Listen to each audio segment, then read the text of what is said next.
Hi everybody, thank you so much for being here. We're going to get started with the press conference. Our first speaker is Lubna Khatami from the Palestinian Feminist Collective and the National Shut It Down for Palestine Coalition.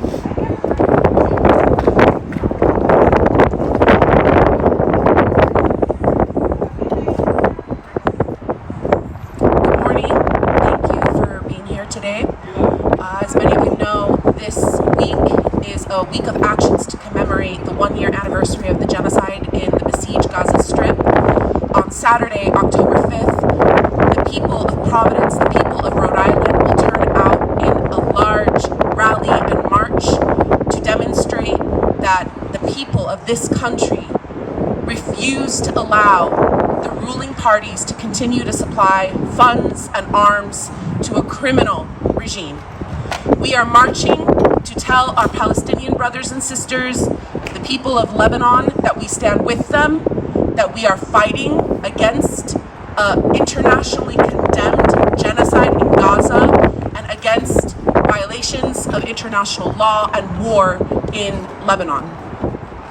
Since October 7th of last year, the Israeli state has killed over 189,000 people in the besieged Gaza Strip. Nearly all of Gaza's 2.3 million population have endured multiple displacements and continue to starve as a result of widespread famine and the prohibition of the Israeli occupation forces from allowing aid to enter into Gaza. The intentional Israeli assault on Gaza's critical infrastructure, including its healthcare system, has resulted in massive casualties, dire shortages in medical personnel and supplies, resulting in countless deaths, amputations being done without anesthesia, and the spread of preventable disease, including cholera, polio, and other diseases. Entire family lines have been wiped out of the Gaza Civil Registry. Entire family lines have been wiped out of the Gaza Civil Registry. Journalists, intellectuals, teachers, political leaders deliberately targeted for kill. And babies have been decapitated by bombs that weigh as much as 2,000 pounds, supplied by the United States. Israeli occupation forces have eviscerated critical infrastructure, destroying hospitals, schools, mosques, churches, press offices, and shelters where Palestinians seek refuge. The genocide in Gaza has resulted in catastrophic loss, with the highest number of children killed than all children combined in other wars across the world over the course of the last 5 years. This genocide comes off of the heels of 18 years of siege in Gaza and 76 years of colonial occupation in the Gaza Strip. But this violence is not reserved only for Gaza. Over the course of the last year, we have also witnessed an uptick in both settler, vigilante violence and Israeli occupation forces violence in the West Bank. Until today, we now are reporting that over 600 people have been killed by Israeli occupation forces in the West Bank. We have seen continuous attacks on Palestinian farmers, on their farmlands, and continuous land annexation policies roll out in places like Masafat Yatta and East Jerusalem. We've also seen Israeli occupation forces kidnap over 10,000 Palestinians who languish in Israeli prison dungeons, who are subjected to starvation, who are enduring disease that is spreading because of unsanitary conditions and medical neglect. And of course, we have heard testimonies from the prisoners who have been released and from lawyers who are reporting on what's happening in the prison, the use of psychological, physical, and sexual torture, including rape. There was video evidence of an Israeli occupation forces gang rape of a Palestinian prisoner, and instead of it being widely condemned by the international community, it went ignored, even while Israeli settlers were rioting for the right to rape Palestinian prisoners. All of this is now matched with a brutal assault from the Israeli occupation forces on Lebanon. However, this is not new. Israeli occupation forces have occupied Lebanon for Between 1985 and the year 2000, they have waged endless wars on Lebanon over the course of many decades, and we are now seeing a renewal of it with some of the most brutal violence that we have ever witnessed. As of today, over 200,000 people in Lebanon have been displaced, thousands have been killed, and thousands more have been injured. While this calamity forces us to grieve and mourn, can allow us to withdraw into a place of fatigue and despair, we as people of conscience, we the people of Providence, Rhode Island, we as people who come from all walks of life, all faiths, all sectors of society, workers, medical professionals, teachers, families, we come out today to say we have not tired. We will continue to stand for what is just and right. We will continue to stand on the right side of history. We will continue to demand that this government ends its funding and its weapons supply to this brutal genocidal regime. And we will continue to stand with the Palestinian struggle, because the Palestinian struggle has taught us what true love of land, true love of people, and true dignity looks like in practice. We will not relent. It does not matter that a year has gone by, that thousands upon thousands of rallies and vigils have been held across this country. We are determined to see a free Palestine within our lifetime, and we are standing and shoulder to shoulder to struggle with our people in Palestine, in Lebanon, who refuse to be subjects of imperialist colonial wars any longer. Thank you very much.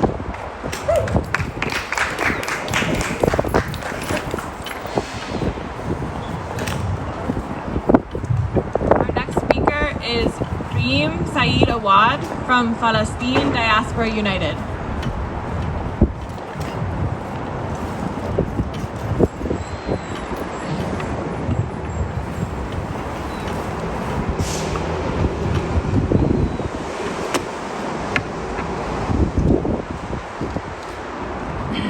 Assalamu alaikum, everybody. Peace be upon all of you. Today we are here marking a year of genocide.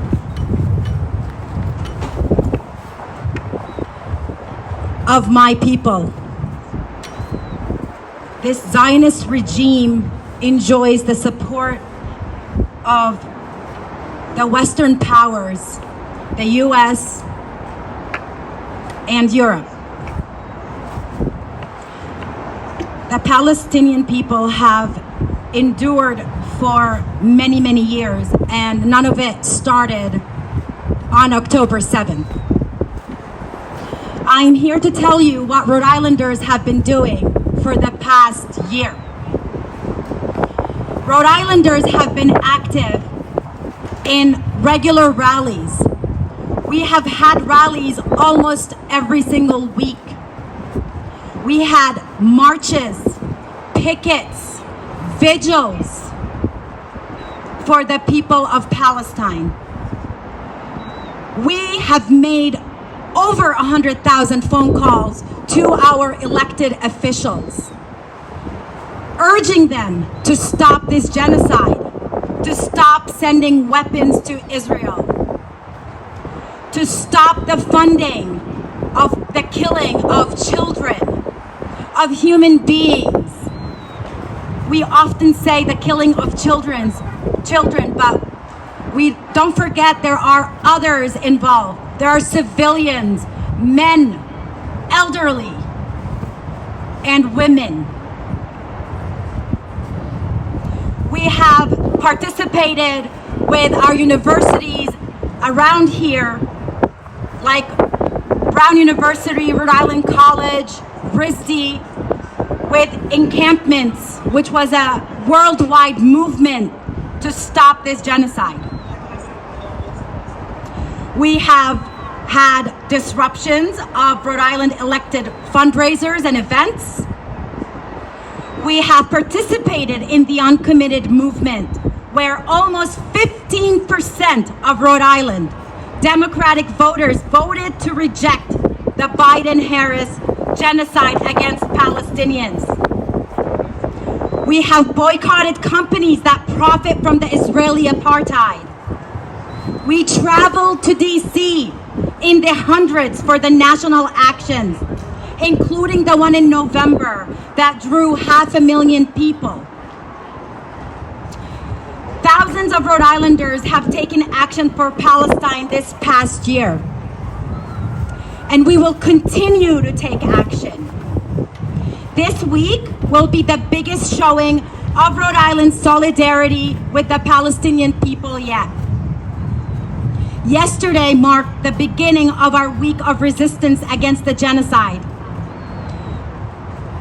In the lead up to October 5th's International Day of Action, the people of Rhode Island and around the world will be in motion to defend Palestine. Amidst this genocide, the people in Gaza, across Palestine, across the West Asia, and across the world remain steadfast in their resistance. As we rally here in Rhode Island around art, poetry, and dance, and fundraising, we march in thousands through the streets.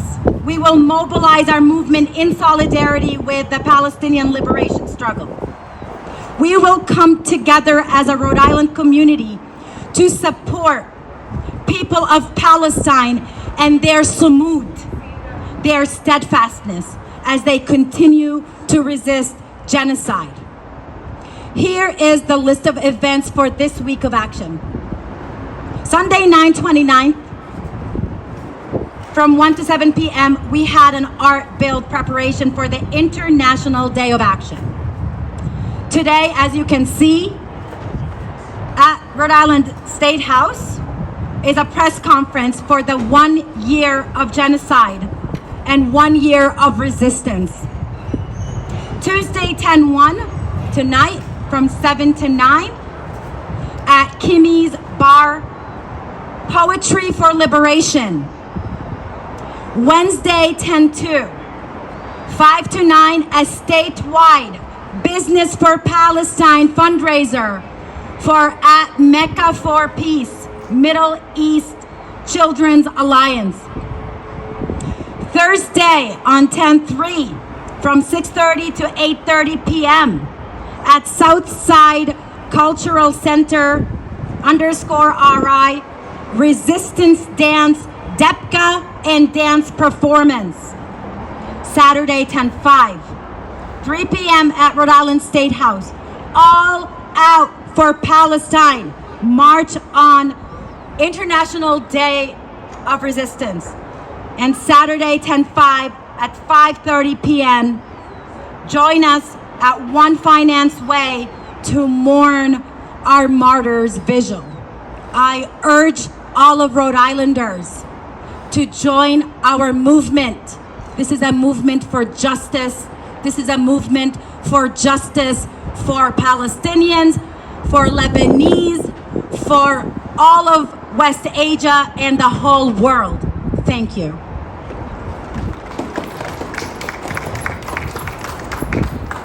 The next speaker will be Yosan from the Party for Socialism and Liberation.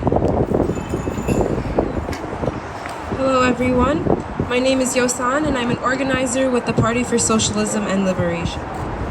On October 5th, we are embarking on the largest rally and march for Palestine that Rhode Island has ever seen. Last year on October 24th, over 1,000 people from across the state mobilized to the streets for Palestine, and ever since then, people have remained on the streets every single week. As you might recall, last year in November, over 500,000 people traveled to Washington, D.C. from across the country to take part in the largest mobilization for Palestine in U.S. history. And this upcoming International Day of Action on October 5th marks 1 year of genocide, and it also marks 1 year of resistance, which unfolds in the larger context and history of the large historic resistance struggle the Palestinian people have waged for over 75 years. The U.S. and Israel's genocidal war on the Palestinian people over the last year has been horrific. The Zionist entity's depravity knows no bounds. An estimated 189,000 Palestinians have been martyred, while thousands more remain under the rubble. Thousands of Palestinians are imprisoned and tortured in Zionist jails, subjugated to brutal conditions such as psychological, physical, and sexual violence. Across the Gaza Strip, millions are being starved by the Israeli-made famine, while Israel also engages in biological warfare, such as polio, to wreak further havoc for the Palestinian people.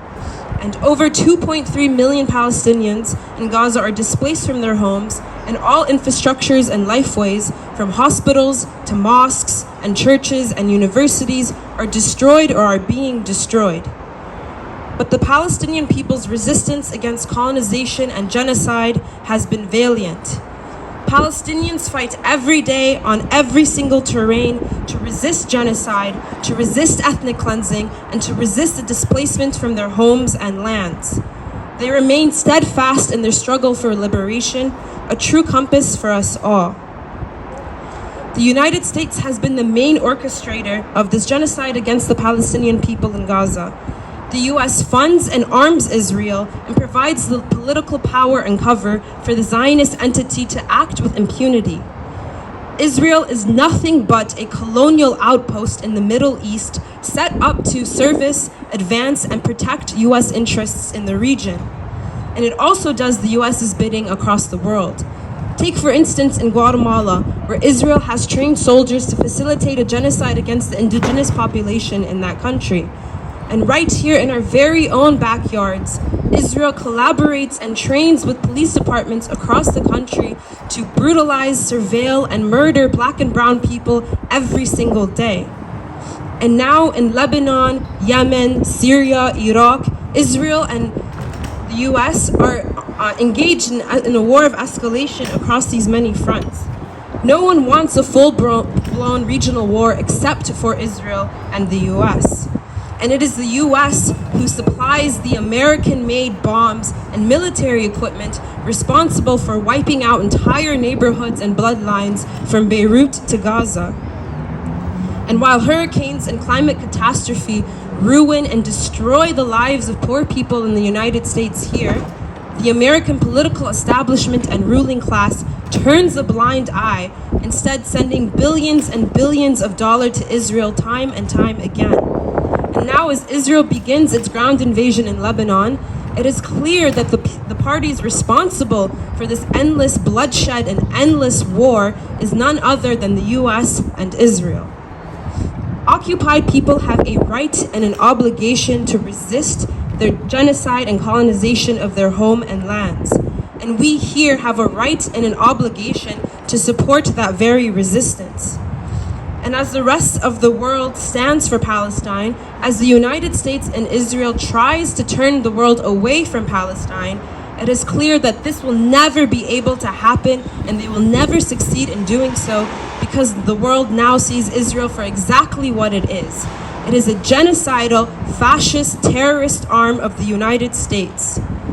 Palestine has woken up the people of conscience everywhere, instigating an internationalist movement against US imperialism and the Zionist entity's occupation and colonization of the historic Palestine. Biden, Harris, and Trump do not see genocide, death and destruction, endless war and bloodshed as a red line, but we, the people, do. We, the people, stand with Palestine, and the Palestinian cause is everywhere. We in Rhode Island, alongside the people of conscience around the world, demand an arms embargo against Israel and demand that all US funding to Israel ends.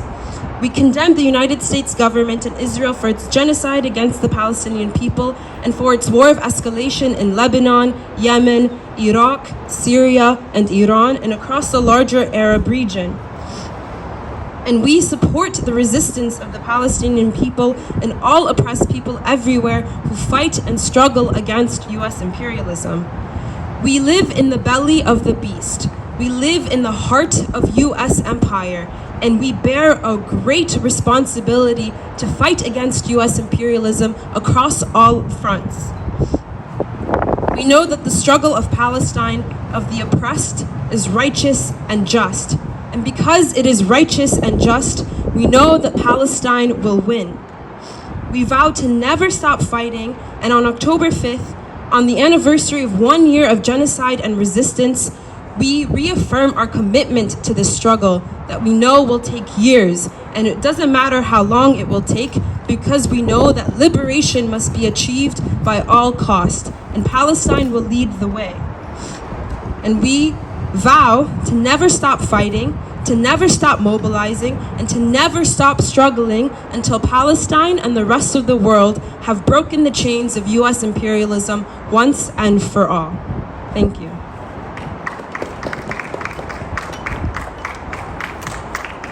Our next speaker is Mimi with Brown Students for Justice in Palestine and as a representative of the Student Movement for Palestine in Rhode Island.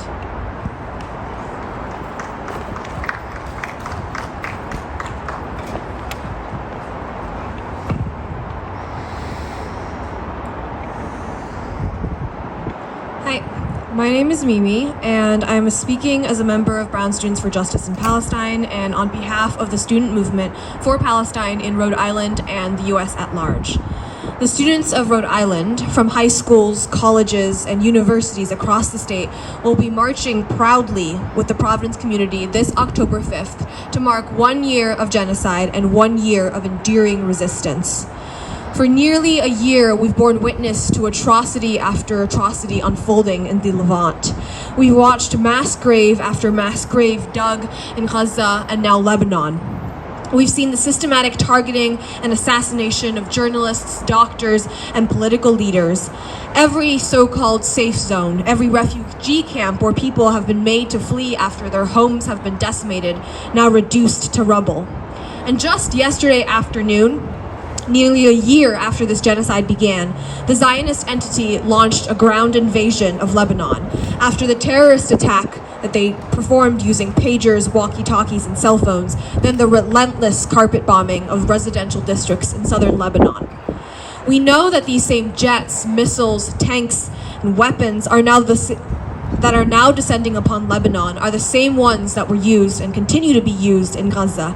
And we know that every single day, our universities refuse to divest their billion-dollar endowments from Israeli apartheid. We, as students of these institutions, are accountable to the suffering of the Palestinian and the Lebanese people.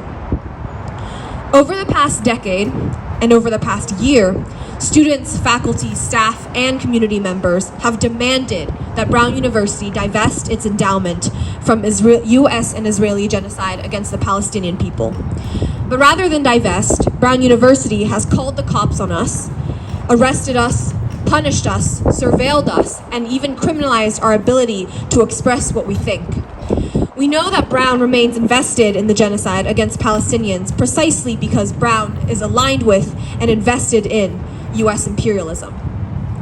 As Brown University students receiving our education on stolen land at an institution that remains invested in the U.S. war machine, and as human beings with a conscience, we as students know that our university's participation in the genocide obligates us to fight for the liberation of Palestine and the liberation of all people everywhere from U.S. imperialism. As the student movement of Rhode Island, we therefore remain steadfast in our continued resistance. The student movement draws from a long and enduring legacy, from South Africa to Vietnam to Sudan. Through our organizing, our continued support of the community, and the mass movement for liberation, we forced the university's hand into divesting from other social harms and crimes against humanity in the past, and we won't stop until we do it again. Though our student movement has faced repression in all forms, from this past year, from both our administration to hostile threats of conservative attorneys general across the U.S., we know that this repression proves that we've shaken the institution and, by extension, the U.S. ruling class as a whole. Institutions like Brown, in their promise to be a body of higher learning and academic freedom, are meant to be microcosms of the U.S. empire. And when we, as students, use our education and our institutional platform to resist these narratives of empire, it reveals the cracks in our democracy. It reviews the true interests of our administration, like our nation's leadership, as being beholden to imperialist pursuits. The national student movement's call for divestment is therefore part and parcel with our need to hold our university and our institutions and their financial investments accountable to the people. Our university therefore must heed the calls of not only their students, but the communities that they've embedded themselves into. And so, as Brown students look towards our upcoming corporation vote on the question of Brown's divestment from Israeli apartheid this October, we know that it has never been more important for us to stand in unity with the mass movement for Palestinian liberation. And as we march alongside our co-strugglers across other campuses, members of the Rhode Island community, we hold with us the resolve and the determination of our martyrs in Palestine and Lebanon. And we stand upon the shoulders of those who have fought similar injustices before us. As we near 1 year of genocide, we will continue taking to the streets in mourning and in resistance. Our fight is not enclosed within the campus gates, nor does it end with our university's divestment vote. Rhode Island's student movement for Palestine will not stop until we see an arms embargo, an end to all U.S. funding and support to Israel, and a liberated Palestine within our lifetimes. Thank you.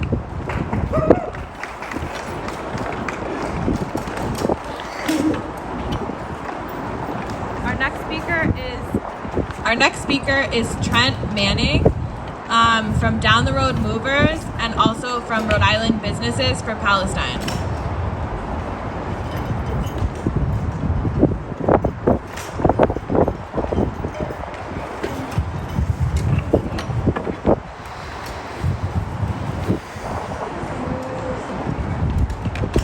Good afternoon, everyone. My name is Trent Manning. I am the founder and owner of Down the Road Movers, a Rhode Island-based moving company. Our team consists of working class, formerly incarcerated BIPOC individuals who have come together to support our community through affordable moving services. We take great pride in our work we do, but today I am not here to talk about my business. Today I'm here to represent dozens of businesses across Rhode Island that have united with the shared purpose to support the Palestinian movement in this critical time. I am proud to announce that nearly 50 Rhode Island businesses have committed to donate portions of their proceeds tomorrow, October 2nd, to the international fundraiser organized by the Shut It Down for Palestine Coalition. Every dollar raised will go directly to Mecca, the Middle East Children's Alliance, providing much needed support to the unwavering spirit and resilience of the Palestinian people in Gaza. This is not just a fundraiser, it is a lifeline for those enduring unimaginable hardship. The business joining these efforts are diverse. We're talking car washes, coffee shops, restaurants, jewelers, wellness providers, demonstrating the power of solidarity in the face of injustice. In a world often filled with division, it is heartening to see so many coming together, and it serves as a testament to the growing strength of the Rhode Island Business for Palestine movement. Over the past year, we have witnessed an inspiring wave of support for Palestine. Restaurants have donated food and water to support marchers risking their safety for justice. Corner stores and grocery stores have actively promoted our rallies to their customers. Art galleries, studios, and even doctors' offices have opened their doors for events, art builds, and Palestinian dubka dance classes. This movement is gaining momentum, and we cannot rest. The fight for justice and human rights demands our unwavering commitment. If you are a business owner, and even if you're not, and feel the urgency to stand with us in this critical moment, I urge you to join the Rhode Island Business Movement for Palestine. You can reach out by emailing us at rioctober5@gmail.com or follow PSL Rhode Island on Instagram for updates and information. You can follow PSL Rhode Island on Instagram or email at Rhode Island RIOctober5@gmail.com.